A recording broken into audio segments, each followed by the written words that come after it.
I heard it said recently that men lie, women lie, but numbers don't lie.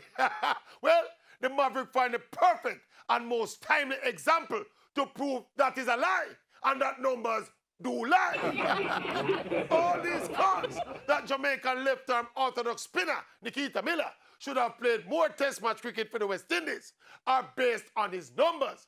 The fact that Miller has taken a record 521 first-class wickets at a measly average of 16.36. He takes a wicket every 49 deliveries with an economy rate of an incredible less than 2 runs and over.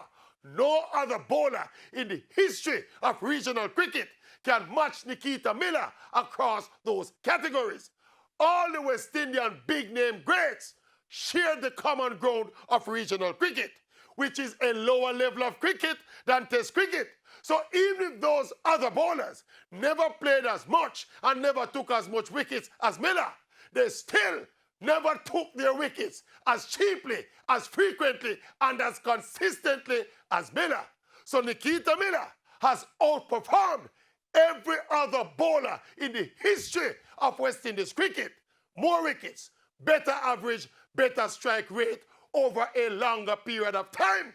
That makes Nikita O'Brien Miller the greatest West Indian bowler to ever touch a cricket ball. Greater than Lance Gibbs, Alfred Valentine, Sonny Ramadine, Andy Roberts, Michael Holding, Malcolm Marshall, Joel Garner, Courtney Walsh, Curtly Ambrose, Nikita Miller.